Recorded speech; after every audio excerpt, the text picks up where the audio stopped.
Liga aí! Ligou? Mas é pra ligar onde? Na verdade, é claro! Ah, é? Tem que ser ligado na verdade. Ligado na verdade!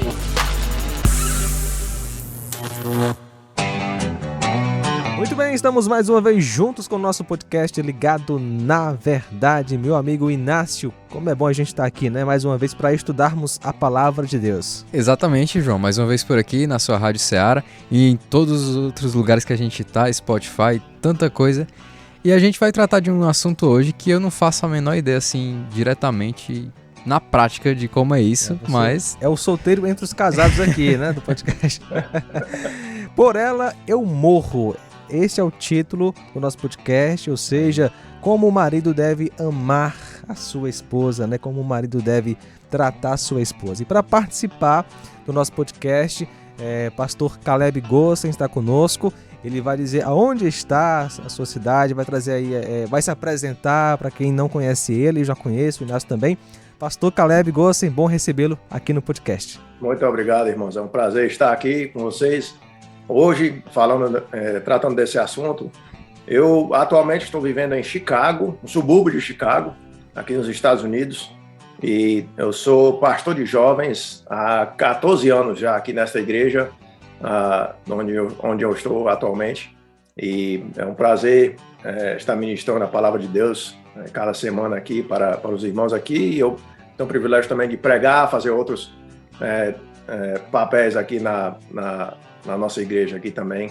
É um prazer estar no ministério aqui e estar junto com os irmãos hoje também. Muito bom. Primeira participação, né, no podcast dos Estados Unidos. Então, é verdade. Como é bom, né? Primeira participação internacional. Tecnologia é bênção. Então, pastor Caleb, como devemos amar as nossas esposas? Eu sou casado, você é casado, o Inácio não, então ele vai aprender aqui. O Inácio vai aprender para poder amar a esposa dele quando ele casar. Muito bem. Então, é um assunto muito, muito interessante. O texto clássico, claro que é Efésios capítulo 5, né? Então, lá do verso 25 até o final do capítulo, trata deste assunto lá e diz o seguinte: maridos, amem suas mulheres, assim como Cristo amou a igreja e entregou-se a si mesmo por ela, para santificá-la, tendo-a purificado pelo lavar da água mediante a palavra, e apresentá-la a si mesmo como uma igreja gloriosa, sem mancha, nem ruga ou coisa semelhante, mas santa e inculpável. Da mesma forma, os maridos devem amar suas mulheres como seus próprios corpos. Quem ama a sua mulher, ama a si mesmo. Além do mais, ninguém jamais odiou seu próprio corpo, antes o alimenta e dele cuida, como também Cristo faz com a igreja, pois somos membros do seu corpo. Por esta razão, o homem deixará pai e mãe e se unirá à sua mulher, e os dois se tornarão uma só carne. Este é um mistério profundo, refiro-me, porém, a Cristo e à igreja. Portanto, cada um de vocês também ame a sua mulher como a si mesmo, e a mulher trate o marido com respeito. Então, como é que o marido deve amar a sua esposa? O marido cristão deve amar a sua esposa como Cristo tem amado a cada cristão. Como é que Cristo nos amou, né? É isso que devemos... Essa é a pergunta principal deste texto aqui. Nós não podemos entender como é que nós devemos amar as nossas esposas se nós não entendemos como é que Cristo amou a igreja, né?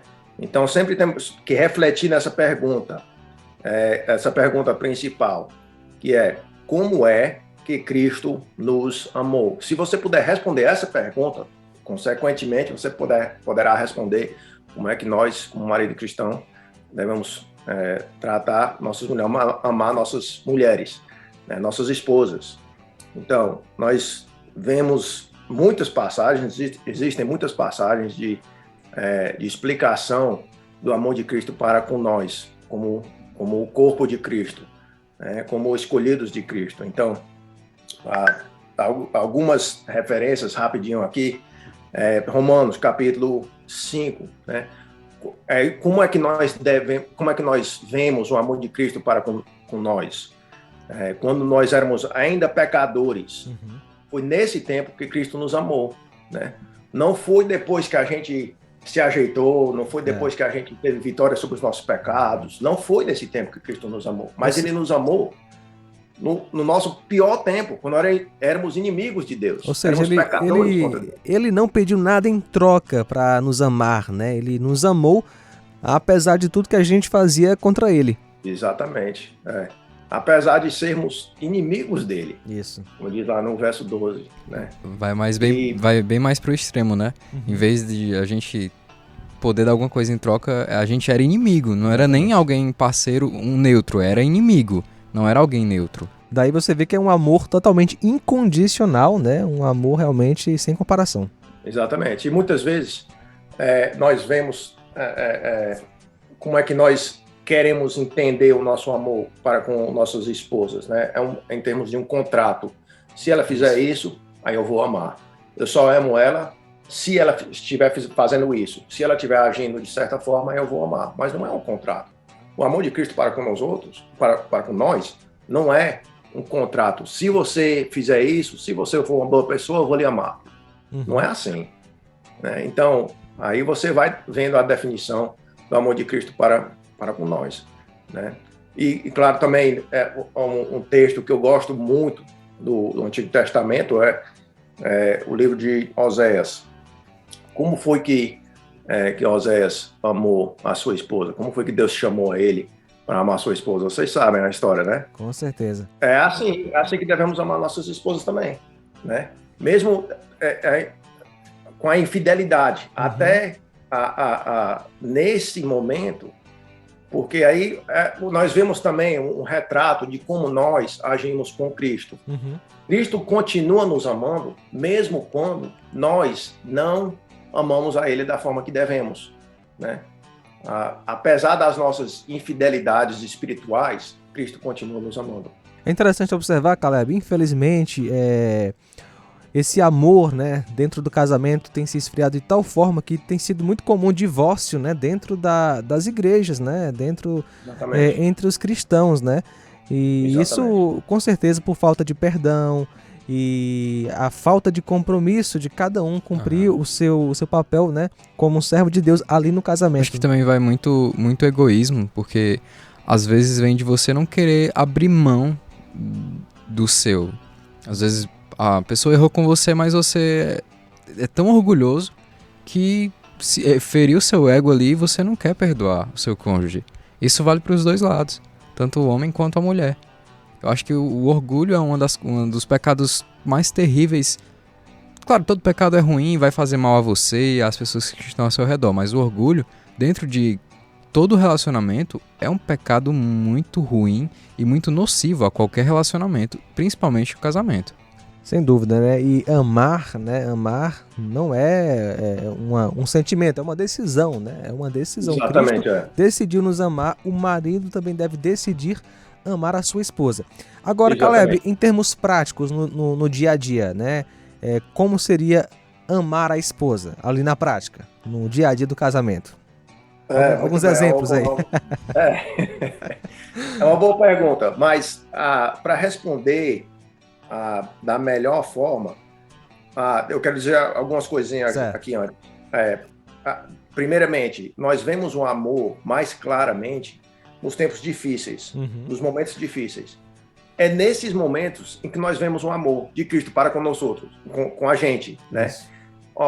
Quando éramos pecadores, quando éramos inimigos, aí é que podemos ver o amor de Deus.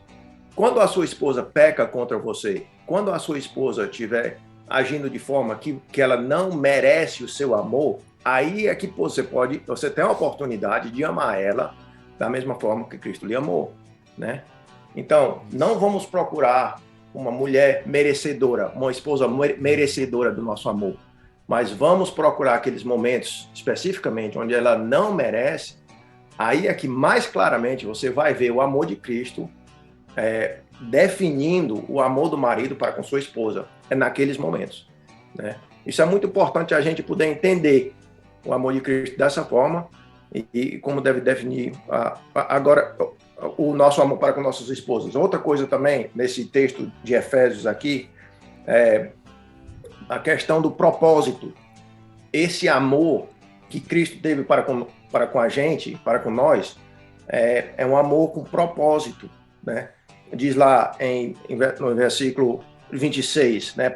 Por que é que Cristo nos amou? Para santificá-la, para santificar a igreja, tendo-a purificada pelo lavar da água mediante a palavra, e apresentá-la a si mesmo como igreja gloriosa, sem manchas, nem ruga, ou coisa semelhante, mas santa e inculpável, né?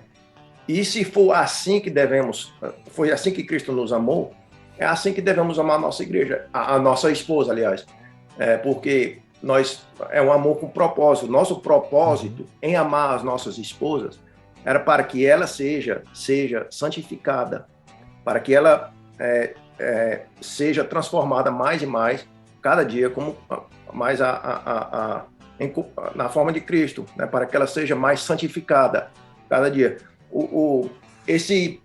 Em Efésios, capítulo 5, verso 1, nós vemos o tema do capítulo todo. E aqui é uma explicação mais específica para esse relacionamento conjugal, mas lá em Efésios, capítulo 5, verso 1 e 2, diz, portanto, sejam imitadores de Deus, como filhos amados, e vivam em amor, como também Cristo nos amou e se entregou por nós, como oferta e sacrifício de aroma agradável a Deus. Então, nós devemos ser imitadores de Cristo. E nós, como maridos, temos a responsabilidade de ajudar nossas esposas a serem imitadores de Cristo também.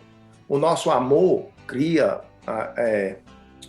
um contexto no nosso lar, onde a nossa esposa pode florescer espiritualmente, crescer espiritualmente.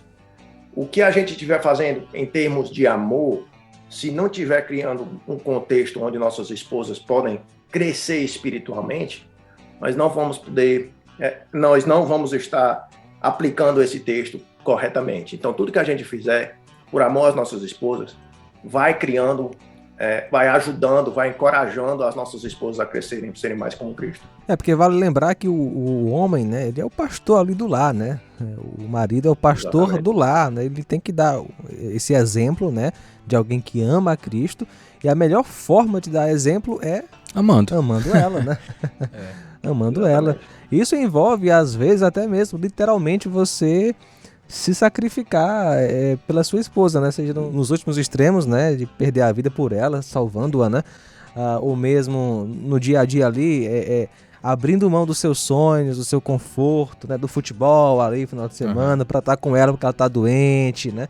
E por aí vai. Então envolve essa questão de se doar. Cuidado, né? Isso, Acho que o cuidado, pequenos atos de cuidado, que às vezes podem passar despercebidos. Não vou fazer isso aqui não, porque nem vai notar, é coisinha pouca. É só um prato sujo que tá ali na pia, eu não vou lavar, deixa lá. Agora, a pessoa se sente cuidada e é uma expressão de amor. Vou fazer isso aqui por ela porque eu a amo. Agora, Caleb, em poucas palavras, porque o tempo está correndo, nós somos pecadores, né? Isso nem sempre é fácil, não é verdade? Mas a graça de Deus pode ajudar o marido a ser um bom líder, né? De fato, amar a esposa. Exatamente. E graças a Deus, pela graça de Deus, né? Se não fosse pela graça de Deus, nós não teria esperança para nós, né? Com certeza. E nós somos gratos a Deus pela misericórdia dele, pelo amor dele para com nós, e é motivo de grande agradecimento. E devemos sempre refletir no amor de Deus, refletindo regularmente no amor de Cristo, nos ajudará a ser mais pacientes, mais bondosos para com nossas esposas também, porque nós vamos ser mais gratos, né, pelo amor de Cristo para com a gente. Então, eu acho que cada marido cristão deve disciplinar-se a refletir profundamente no amor de Cristo para com que a gratidão dele pelo amor de Cristo possa crescer e também possa transformar o seu modo de amar a sua esposa também. Muito bom, pastor Caleb, foi excelente recebê-lo aqui no podcast Ligado na Verdade. Você tem algo a acrescentar para a gente encerrar este momento de estudo bíblico? Não, muito obrigado. Eu agradeço a oportunidade, irmãos, aqui. Eu espero que tenha sido servido de encorajamento para todos os ouvintes aí. E a nossa oração é essa, né? Que Deus use a sua palavra para que possa trazer frutos de acordo com o arrependimento, né, na vida de cada ouvinte. Muito bom. Valeu, Inácio. Valeu. E aí, curtiu? Podcast Ligado na Verdade é uma produção da Rádio Ceará FM 102,7.